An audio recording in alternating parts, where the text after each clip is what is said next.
a lot of people who were in the path of Bodhisattva stayed in the light dark. And the excuses could be from, well, I'm going to go there so one day everybody can come out of it, right? Mm-hmm. And some of them were, I'm not done. I want to reach enlightenment, but I can't because I made this promise. So I need to complete it. And recently, going back to the word enlightenment, I was interested because in the light paradigm, everybody that I work with in my dojo has chosen the light paradigm. They haven't chosen to continue in a world or a life filled with negative aspects. Welcome to the Driving to the Rest podcast. This is Inelia. And this is Larry. Just a quick note. If you're hearing this, you're on our free feed, which means you'll only get the first part of this conversation. To access the rest, go drivingtotherest.com and subscribe to the Wisdom Keeper Hour. Join us and our expert panelists for detailed insights and the after party where you're invited to join in the conversation. Head over to drivingtotherez.com and become a subscriber.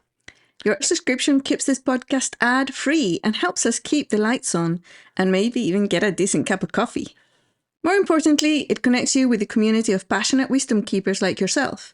So if you're ready to go deeper, join us at drivingtotherez.com and support the journey.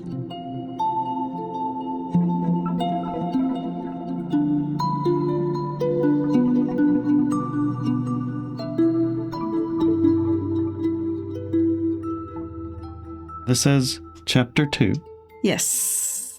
Of our article about the quiz. The quiz. Your mission and your purpose quiz. Yes. Right? And the golden question. The golden question. I love that. Who came up with that? It's great. I don't know. That it was... I don't know who came up with it. The golden question. I think it was, what's his name? Claude. It could be Claude. It could be Larry. It could be Kara. This whole thing wasn't a AI generated process. This whole thing was the quiz was created using Claude as a vibe programmer to do the heavy lifting, Yeah, the app. We tell it what we want, and then it creates the code to make that appear. Mm-hmm. And then in order to tell it what we want, we had to do quite a lot of revision and writing and asking and testing. We did an entire process. Well, you did, and you did like this. Do it. Say. What is your purpose? What is your purpose? And then we had to answer. What is your purpose? What? What is your purpose? Right. And so after 3 times we were asking that. What is your purpose? To be comfortable and warm. What is your purpose? To save people. Why did you come here? What is the purpose of you coming here? To be alive today. Yes. So you get the idea. We did that a few times, and it'd take about somewhere between 30 seconds and 3 hours. For each question. To get its answer. And sometimes it can come fast, sometimes slow. But at the end of it, Kara had found out she had a mission and a purpose that were aligned with bringing this tool to wider fruition, I guess would be a word. More people to use it. Mm-hmm. But we did have this little issue with, to get more people to use it, it's like, how many people can you sit with for an hour? Because every time that we would sit with someone, it was sometimes an hour of work and trying to isolate these things, explaining the question, asking it again. So that part, honey, it's like, sometimes I will ask a question because I want to know the answer to the question. Yes. And I get 10,000 questions about the question. Why did you ask it? Or what do you mean by... Why are you asking this? And what do you mean by blah? So...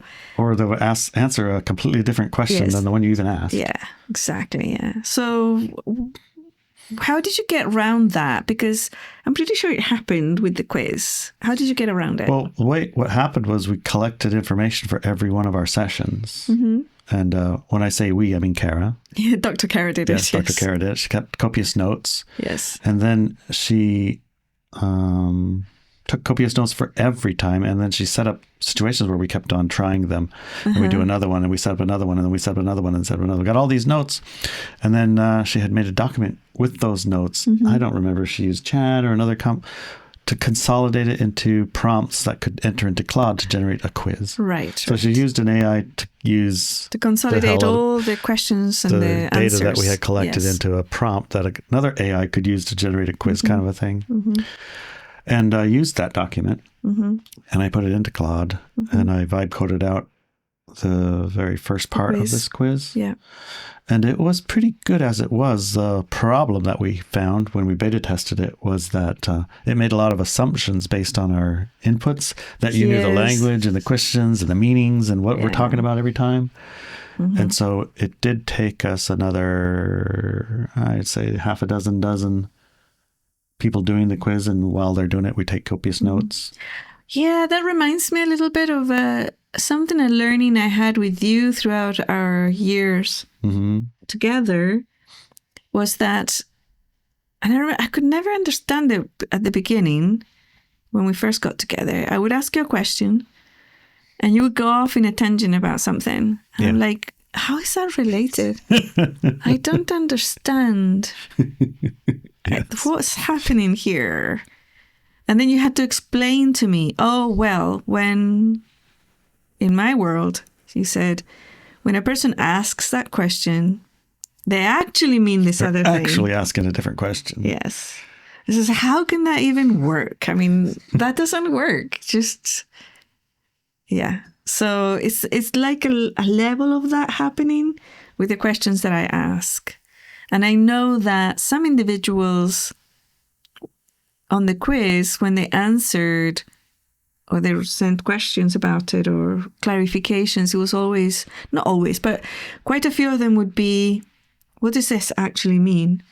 Or from their answers, you could really tell that they hadn't actually understood the questions, or maybe they had interpreted it in a different way.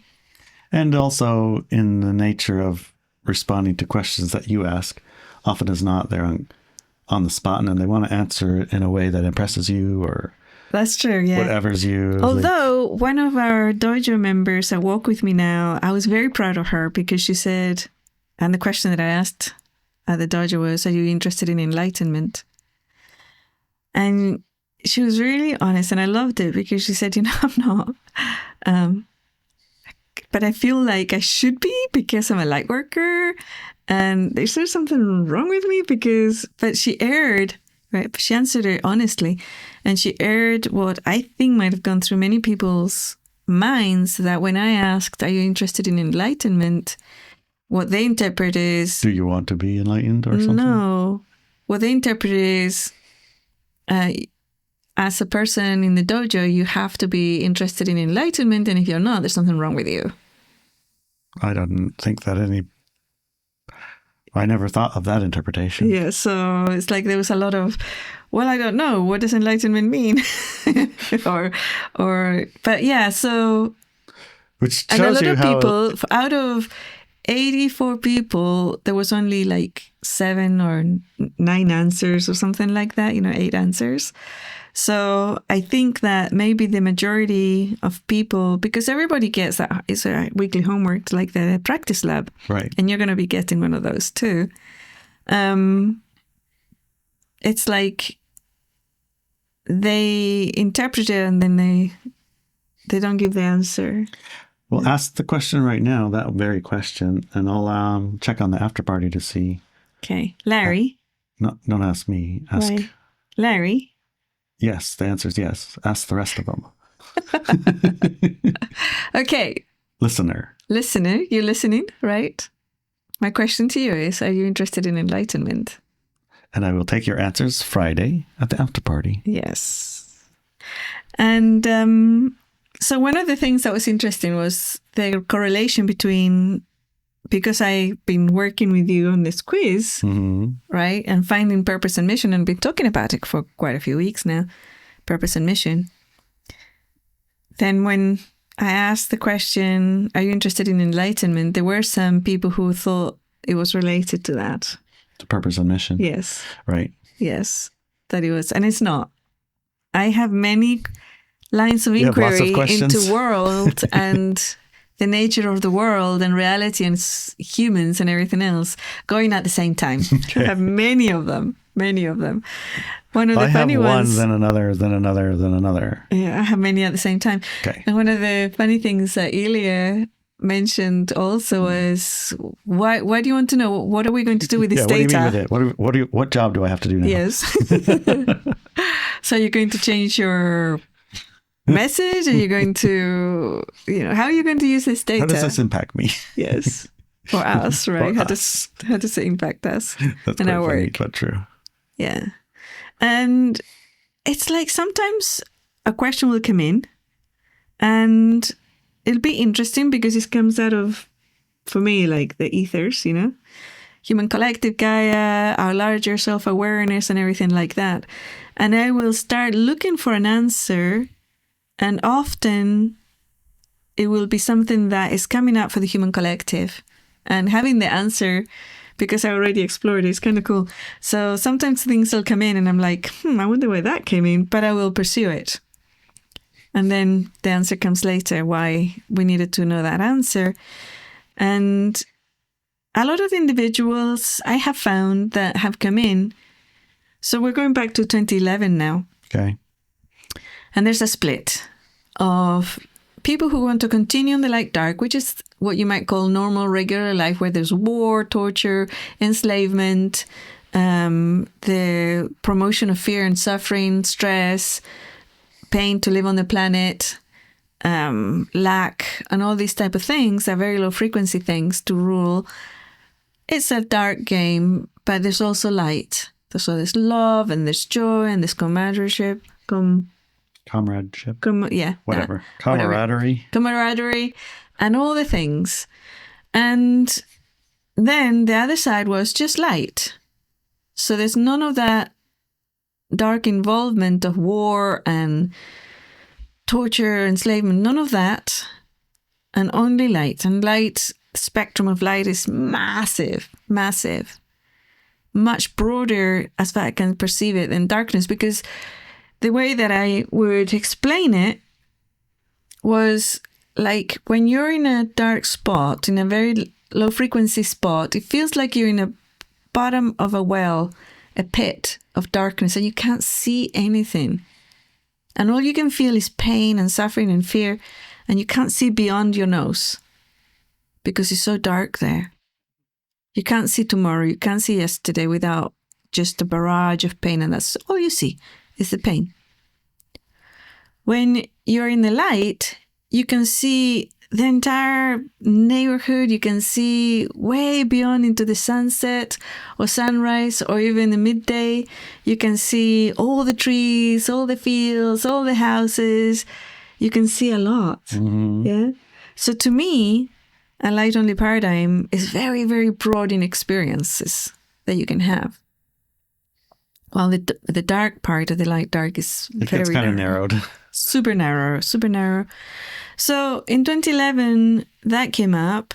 And then moving forward to this quiz, I found that what was shocking to me at 2011 was that the great majority, like 70-something% of the human population, chose to continue with that light-dark experience, including light workers. And that shocked me. And it is shocking when you hear it, but if you think about how resistant most people are to change, it shouldn't be super shocking, right? I suppose. Well, I mean, for you it will be, and for the rest of us, be like, do you want everything to change, or do you like it like a little bit like it is, but maybe better? It wasn't better, just like it is. Like you say in the Ascension 101 course, it had a warning. Your life is probably going to change. Everything if you don't might want to change your life, don't take this course. Don't take this course. If you're okay with things changing, they're all going to be good, but I mean, they may not be comfortable. Right. Anyways. So what shocked me at the time was the purpose that many people came here with was the purpose of Bodhisattva energy, which is you hold on for full enlightenment until everybody can become enlightened, and then you can reach that state. Yeah. And your job is to teach people and show the people the way to enlightenment. But in the light paradigm, that was no longer a viable job, because you needed people in that darkness to become into the light, right? Using the definition of an enlightenment to enter light. Right. So a lot of people who were in the path of Bodhisattva stayed in the light dark. And the excuses could be from, well, I'm going to go there so one day everybody can come out of it, right? Mm-hmm. And some of them were, I'm not done. I want to reach enlightenment, but I can't because I made this promise. So I need to complete it. And recently, going back to the word enlightenment, I was interested because in the light paradigm, everybody that I work with in my dojo has chosen the light paradigm. They haven't chosen to continue in a world or a life filled with negative aspects, like bad things and feeding bad victim-aggressor cycles. Power over other stuff. Power over other stuff, yeah. So it was interesting. And then it came other questions from at different locations of what does it mean? And also the path of enlightenment, is it valid in a light paradigm? That came up in our enlightenment class that we have once a month here for Walk With Me Now members, our dojo. Yeah, what definition do you use? For enlightenment? Yeah, in your monthly dojo. Is to correctly perceive your true nature. Your own true nature correctly perceived. Yes, your own true nature correctly perceived. So from that perspective, I like to perceive true nature of the entire universe. And I really like exploring it, and I like to share what I've seen, right? Mm-hmm. So going back to the questions and the evolution of these questions and how we can make a really good quiz that anybody can take around the planet and understand it, because it's not using, like Larry just said, what is your definition of enlightenment? It's like if we create questions that need that type of defining, then we're not coming up with the right questions, basically, right? Right. And one of the questions we struggled with was, empowerment without enlightenment. What was that bringing? Mm-hmm. Yes. Empowered assholes. In some cases, yes. Empowered bliss junkies. It's others. And yes. Yeah. Oh my gosh. Yeah. Kind of like it told that tale. You shouldn't necessarily do one thing without the other. They need to be kind of combined. Yes, yes. And so that's where the quiz came in. The quiz brings you to the state where you begin to ask closer to what your true nature is. Mm-hmm. What action should I be taking at a every level of consciousness level? You don't have to be sitting for an hour in meditation and reach some nirvana state in order to figure out what's a correct action in this situation that's in alignment with my own true nature to some degree, right? Yeah. So this quiz brings you to a state where you can use it all the time, in all states of awareness. Even when you're mad and digging in the dirt and covered in oil, you can ask this question even in that state, right? Yeah. And that's handy. Uh-huh. Yes. So how about the article? Is there anything in the article you want to read? Sure, let me read some of it. Okay.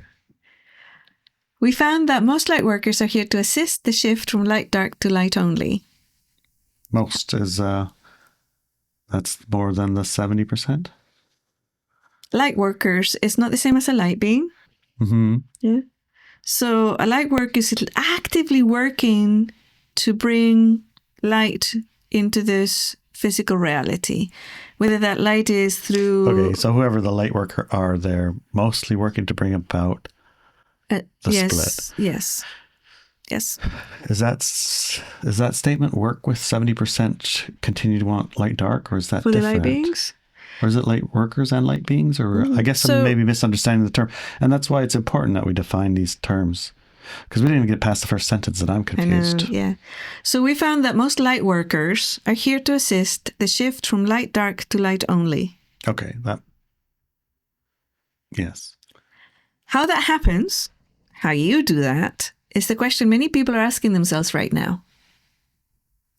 Western society often teaches us that we're here to have fun, to follow our passion, and seek pleasure or consumption.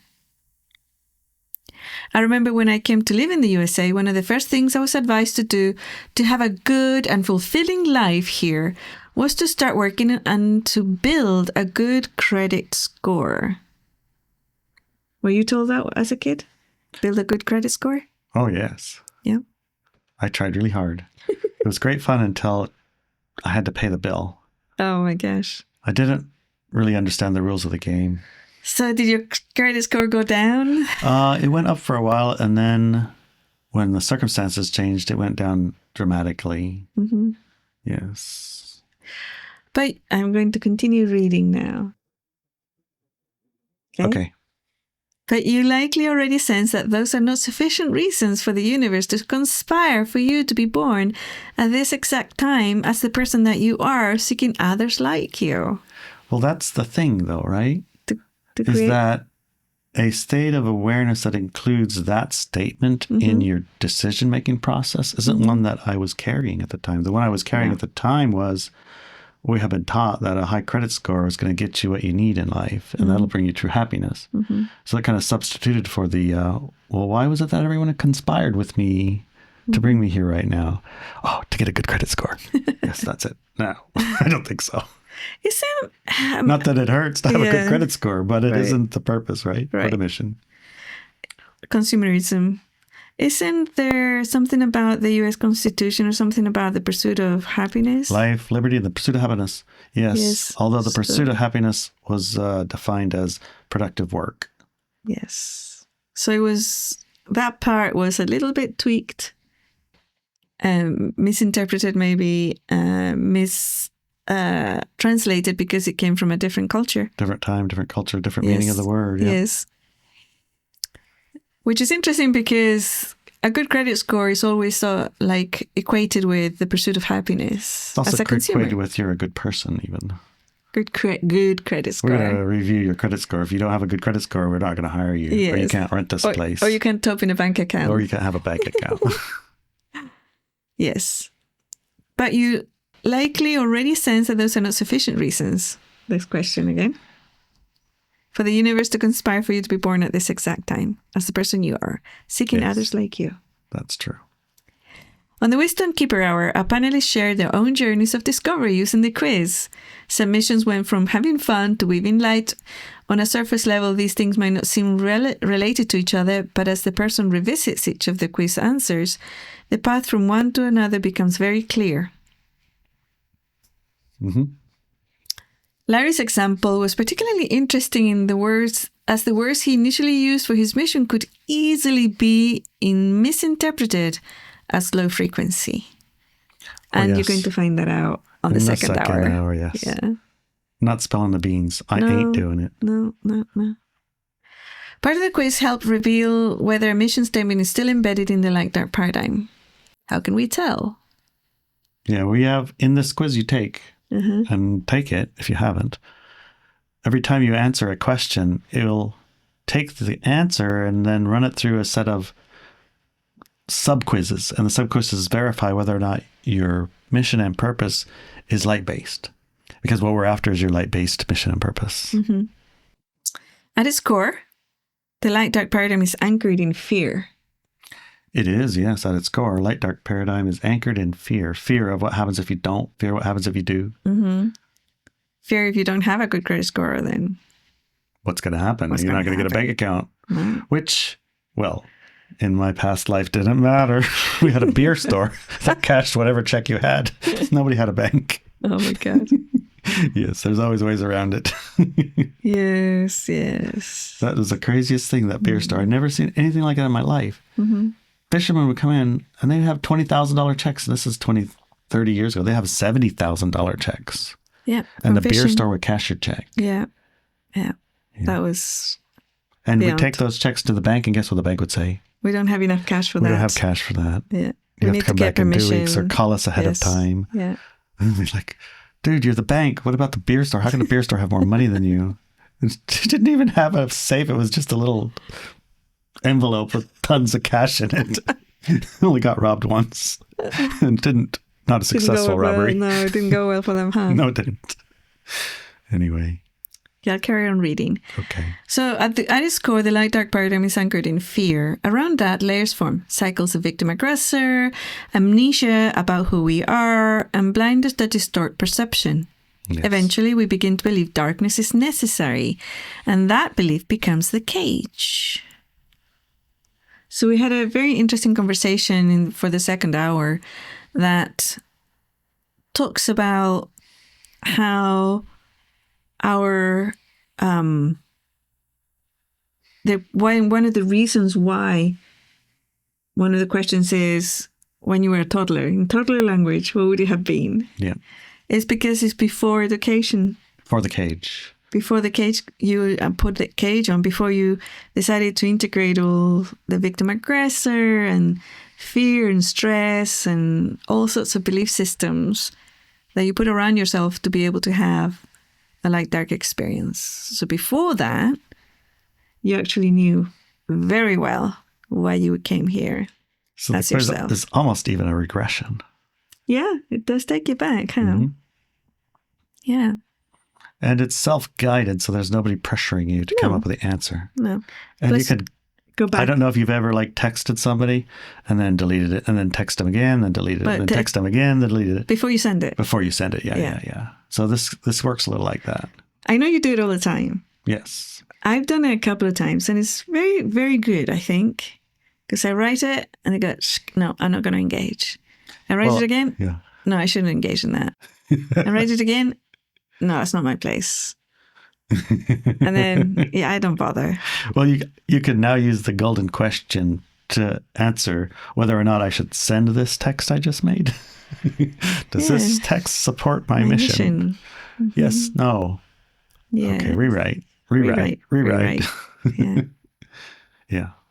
It's excellent. All right, so the belief that darkness is necessary becomes the cage. Yes. And yet here we are, discovering who we truly are, what we're here to do, and who we're here to do it with. So what's next, honey? What's next? Well, in the Wisdom Keeper Hour, we're going to talk to a couple of our Wisdom Keepers and their experience doing the quiz and how they incorporate that into their life. Yeah. Or in some cases, not. Right. It's just like take the quiz, work on it and everything, and then don't use it at all. Why would that happen, do you think? Well, I know a few in my own case times. Uh-huh. Yes. Because I didn't want to know the answer because I wanted to do the thing I wanted to do. Oh, man. Yeah. Last word. Words. No one here is listening to this podcast by accident. Yeah, I'm talking about you. We'll see you in week 3 where we're going to continue this conversation. And we'll be delving into some more questions. About this quiz. About the quiz and about our purposes and missions and why it's important to have them clarified at this time. Okay, cool. We'll see you Friday for the after party. Okay. Join us for the rest of this conversation at driveintotheres.com. And when you go to driveintotheres.com and you join in the rest of the show, rest of the second hour, you also get to join in the after party. 9:00 on Fridays, we all get together, including you. Fred, you're here. Hey, Fred. So you took the quiz, right? I took the quiz. Yeah. How many times did you take the quiz?